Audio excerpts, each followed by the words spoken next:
Les océans occupent les 3/4 de notre planète. Pour se nourrir et se reproduire, ses habitants ont besoin de se déplacer.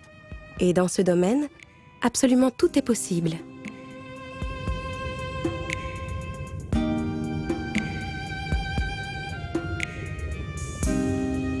Si certains nagent, d'autres marchent, rampent ou se propulsent.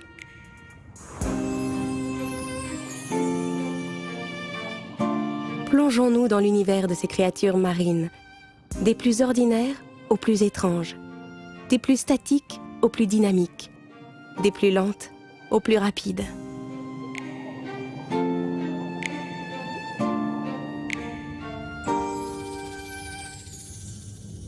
Les méduses, âgées de plus de 600 millions d'années, font partie des animaux marins les plus anciens. Elles sont de la famille des cnidaires, celle des coraux mous et des anémones de mer.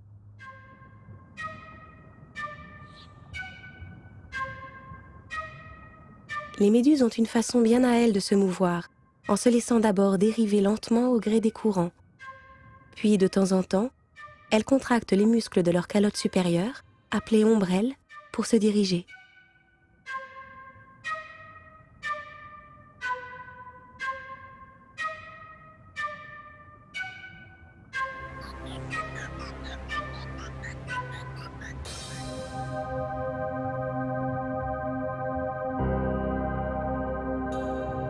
Les crinoïdes sont des créatures marines que l'on confond souvent avec des plantes. Pourtant, ce sont bien des animaux, et ils ont la capacité de se mouvoir.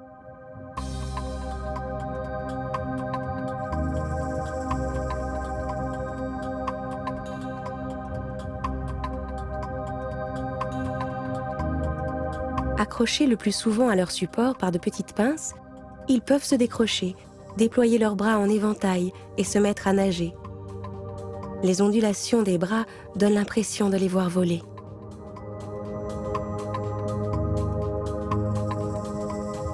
Cette méthode atypique leur permet de se positionner par rapport au courant et de se nourrir en filtrant l'eau de mer.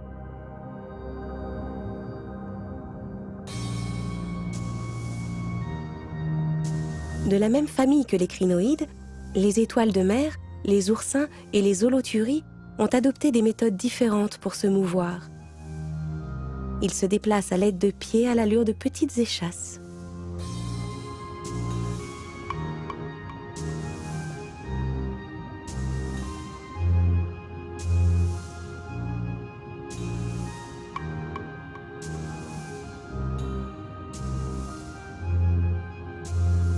Certains de ces pieds sont dotés de ventouses, ce qui leur permet de s'accrocher aux parois et de se déplacer à la verticale.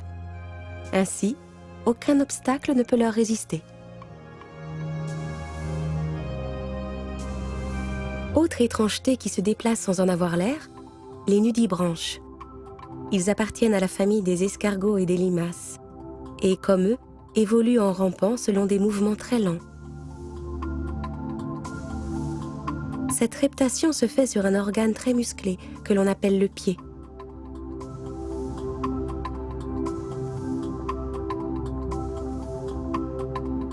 Tous les nudibranches sont équipés de sortes d'antennes situées sur le dessus de la tête. Ce sont en fait des organes olfactifs, à ne pas confondre avec les branchies, qui sont apparentes chez certains nudibranches et qui leur permettent de respirer en extrayant l'oxygène de l'eau.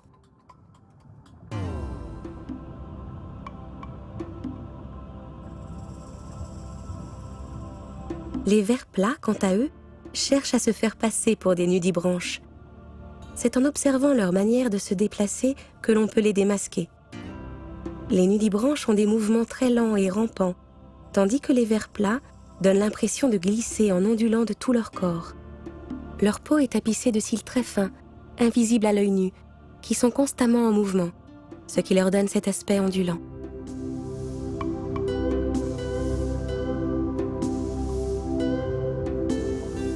Certaines espèces ont trouvé la façon la moins fatigante de se déplacer, se faire porter. C'est ainsi que l'on peut voir des anémones se greffer sur la carapace d'un bernard l'ermite. Chacun y trouve son compte. L'anémone offre une protection urticante, tandis que le crustacé la transporte et la fait participer à ses repas. Ce qui nous amène aux crustacés, qui, très logiquement, utilisent leurs pattes pour se déplacer.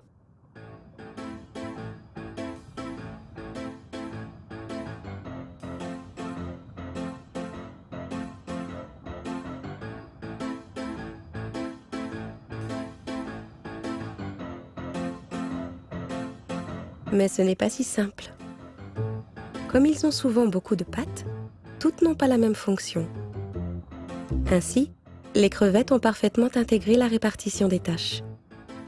Elles ont des pattes pour marcher, des pattes pour nager et des pattes pinces, aussi dites préhensiles, pour attraper leur proie.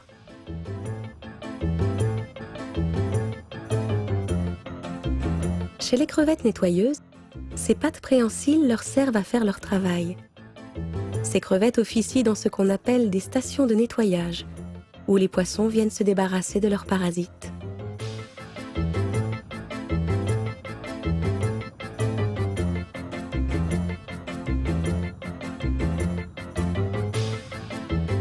Les crevettes proposent aussi leur service aux plongeurs les plus discrets, qui, en approchant leurs mains, se font faire une manucure des plus méticuleuses.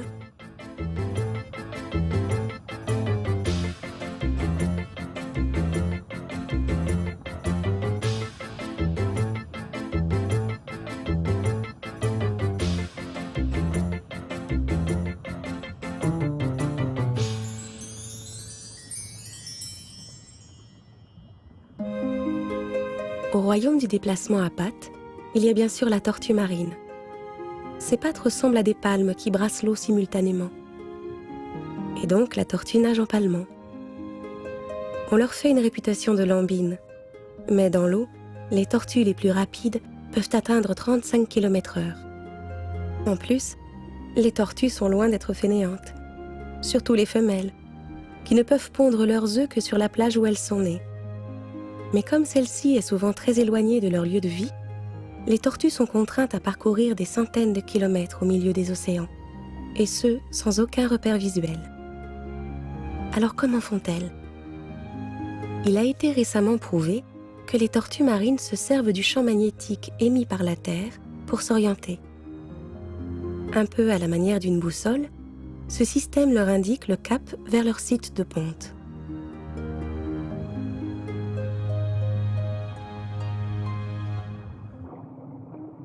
Certains animaux marins donnent l'impression de voler. C'est le cas des seiches et des calamars. Très disciplinés, les calamars restent en petits groupes. Ils se tiennent parallèles les uns aux autres et lorsque le groupe éclate, ils se reconstituent très rapidement en reprenant la formation initiale.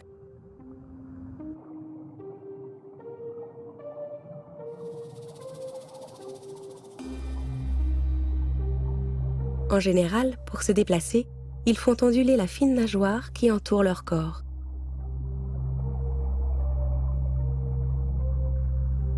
Dans la même famille, les poulpes se transportent à l'aide de leurs 8 tentacules, pouvant comporter chacun plus de 200 ventouses.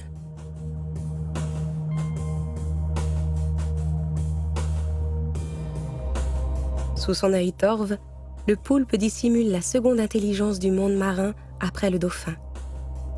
Tous les membres de cette famille ont en commun la vivacité de leur déplacement. Ils se propulsent en refoulant l'eau par un siphon, un peu comme un réacteur d'avion. Réalisée grâce à un entonnoir, cette technique permet un déplacement propulsif unique dans la nature, qui donne à la fois une sensation de puissance et de légèreté.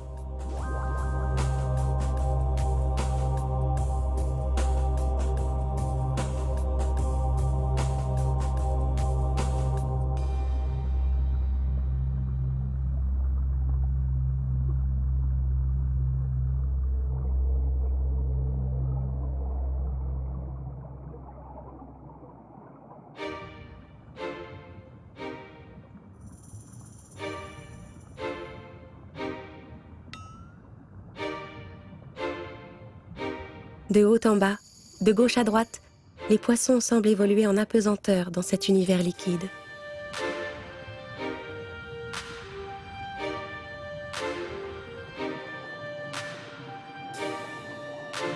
Pour comprendre comment ils se déplacent, comparons leur technique à celle des plongeurs.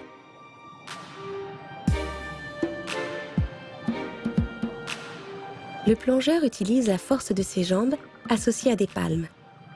De la même façon, les poissons ondulent leur corps en contractant les muscles situés de chaque côté de leur colonne vertébrale. Le mouvement est ainsi transmis à leur queue, appelée nageoire caudale. Les palmes du nageur s'apparentent donc à la nageoire caudale et les jambes au mouvement produit par la colonne vertébrale.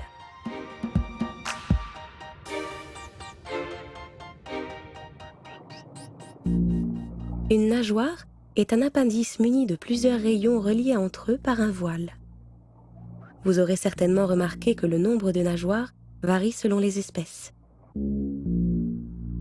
Elles sont classées en deux catégories. Le type épineux, que l'on trouve chez les poissons scorpions par exemple, et le type souple, comme chez les balistes.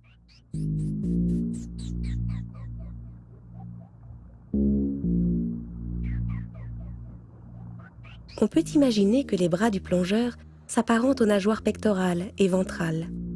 Elles assurent la stabilisation latérale, servent au changement de direction ainsi qu'au freinage.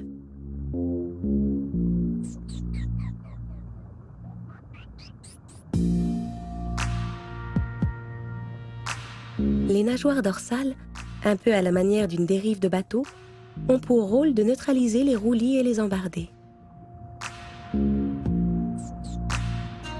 Pour s'équilibrer, le plongeur s'équipe d'un gilet stabilisateur qu'il gonfle d'air pour remonter vers la surface et dégonfle pour descendre. De la même façon, les poissons possèdent une poche de gaz interne située dans l'abdomen. Lorsque cette poche est pleine, le poisson se rapproche de la surface. Lorsqu'il la vide, il redescend.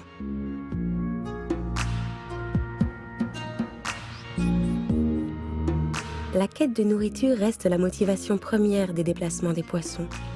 Et pour ce faire, leur nageoire se révèle indispensable.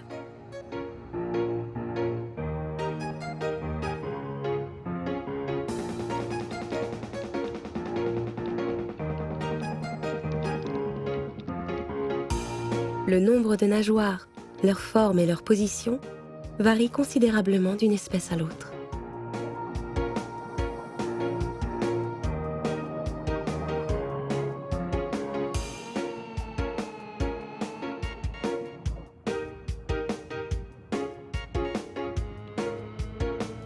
La nage de la rascasse volante est certainement l'une des plus gracieuses du monde marin. Cependant, c'est une beauté trompeuse. Ces larges nageoires pectorales sont dotées à leur extrémité de lambeaux de peau possédant des épines venimeuses. Mieux vaut ne pas s'y frotter.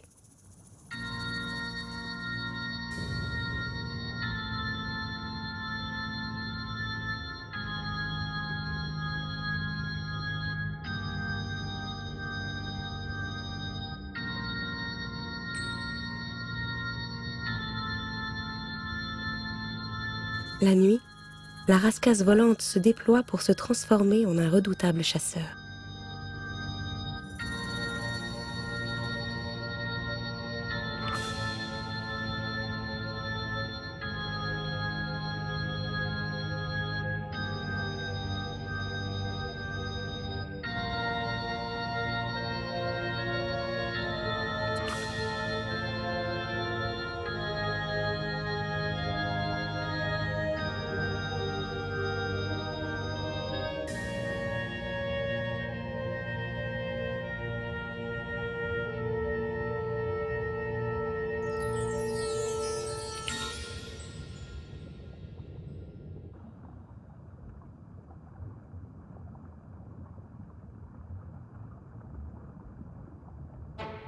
L'uranoscope, qui suit les yeux tournés vers le ciel, semble venir d'une autre planète avec son nom lunaire. D'ailleurs, la plupart du temps, seuls ses yeux sont visibles. Son principal mouvement consiste à utiliser ses nageoires pour s'enfouir complètement dans le sable et guetter ses proies, souvent inconscientes du danger.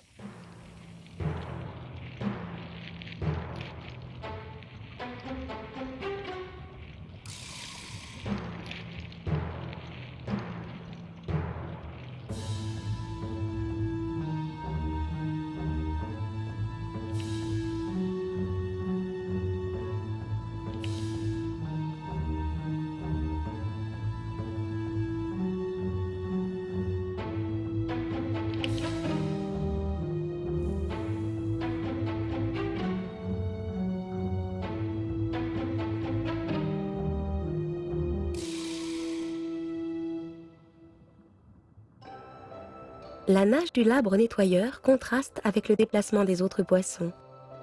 Elle est sautillante, mise en valeur par des couleurs lumineuses et chatoyantes. Avec sa nage particulière, vive et dansante, ce labre nettoyeur se fait remarquer.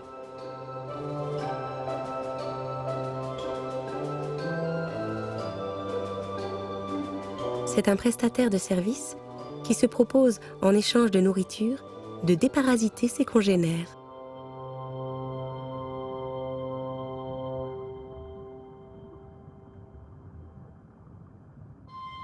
Ceux qui désirent se faire déparasiter prennent alors une posture légèrement inclinée vers l'arrière. Ils écartent leur nageoire pectorale, déploient les autres nageoires et ouvrent la bouche. Le labre nettoyeur peut alors commencer son travail.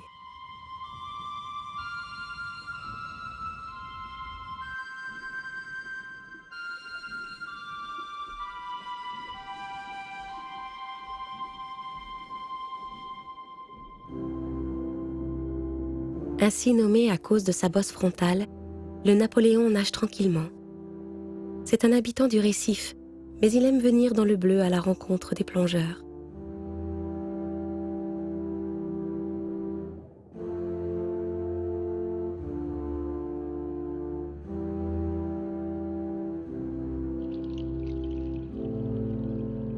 Immobile, avec sa bouille inimitable, placide et impassible, le Napoléon s'approche toujours curieux.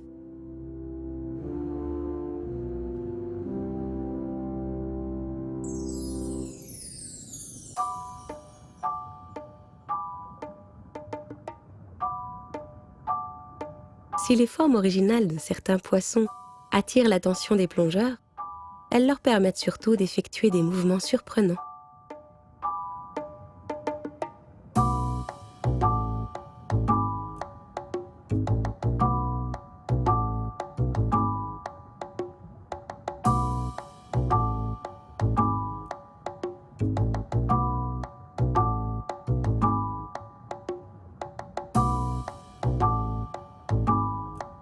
D'apparence similaire, les tétrodons et les diodons ont la capacité de se gonfler en cas de danger. Cependant, il est déconseillé aux plongeurs de provoquer cet état de stress qui peut être fatal aux poissons.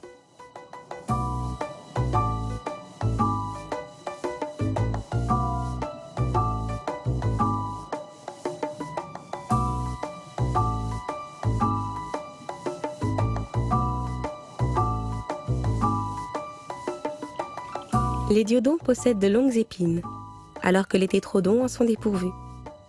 Un détail qui ne manque pas de piquant.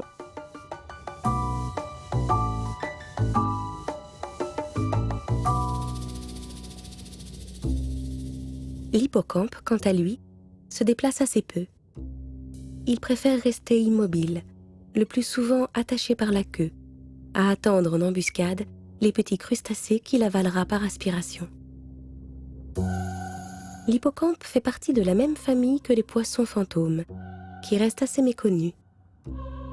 Ces derniers se nourrissent également de petits crustacés qu'ils chassent tête en bas entre les ramifications du corail.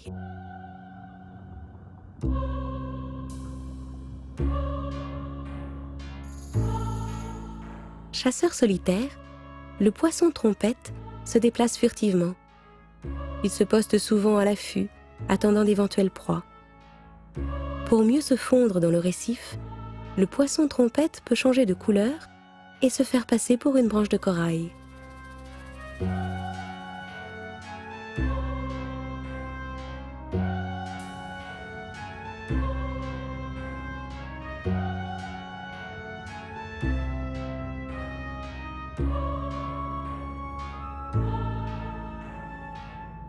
Très proche, le poisson flûte ressemble au poisson trompette. Cependant, il est plus gros. Son corps est aussi plus élancé et sa queue est prolongée en un long filament.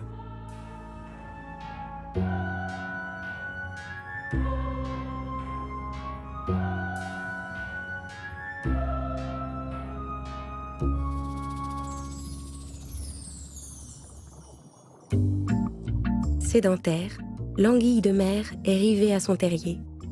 Elle ne s'en éloigne jamais. Pour elle, sortir, c'est exposer sa tête et une partie de son corps à la lumière. Craintive, elle est toujours aux aguets. Dans un premier temps, elle montre seulement sa tête. Après une minutieuse inspection des alentours, si rien de suspect ne l'inquiète, elle sort et balance son corps longiligne au rythme du courant et happe le plancton qui passe. On la rencontre surtout sur les bancs de sable exposés au courant. Et certaines colonies peuvent rassembler plusieurs dizaines, voire plusieurs centaines de ces grandes timides. À la différence de l'anguille, le cobra de mer est un vrai reptile marin. L'extrémité de sa queue est aplatie pour faciliter sa nage. Ce serpent venimeux passe la majeure partie de son temps à chasser des petits poissons dans les fissures et interstices du corail.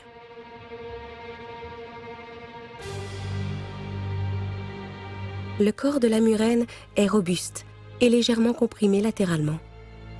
Elle possède une seule nageoire dorsale qui se prolonge jusqu'à sa queue. Sa nage ondulante est très fluide. Sa peau, dépourvue d'écailles, est lisse et épaisse.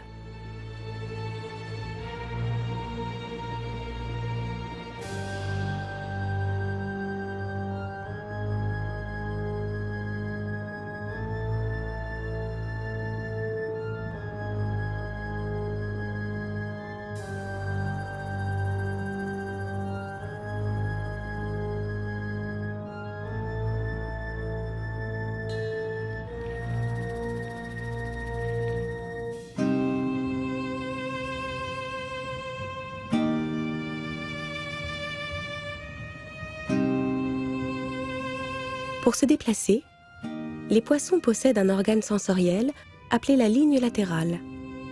Elle est composée de récepteurs sensitifs situés le long des flancs des poissons. Cette ligne latérale permet de détecter les variations de pression dans l'eau ainsi que la vitesse et le mouvement. C'est elle qui permet aux bancs de petits poissons de se déplacer de manière synchronisée et de donner l'illusion aux prédateurs de n'être qu'un seul gros poisson. Pour les maquereaux qui tournoient dans le soleil, la ligne latérale est l'élément directionnel du groupe. Elle leur permet de se déplacer et de se nourrir d'une façon complètement synchronisée, en effectuant des cercles quasiment parfaits. Ils prennent une posture impressionnante. L'ouverture de leur gueule devient plus large que leur corps. La simultanéité de leurs gestes, ainsi que les miroitements du soleil, renforcent l'éclat métallique. Nous pourrions passer des heures fascinés devant ce ballet sans fin. Comme une musique monocorde, il envoûte par son rythme lent et répétitif.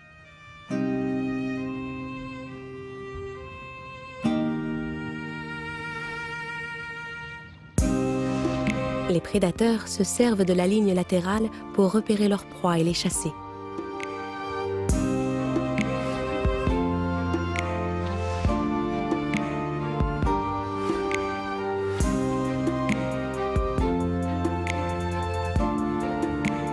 La ligne latérale est utile à tous, petits et gros, solitaires ou en groupe. Grâce à elle, les poissons évitent les obstacles, chassent et s'enfuient. La mer nous offre un nombre incalculable de créatures animales, chacune avec sa propre stratégie de déplacement, développée à partir de ses caractéristiques physiques. Certains privilégient la vitesse pour mieux fuir, tandis que d'autres, plus lents, s'imposent par leur taille ou choisissent de vivre dans la clandestinité. Tous les habitants du monde sous-marin ont su inventer leur propre danse de la vie, offrant à nos yeux émerveillés le spectacle ininterrompu de la nature en mouvement.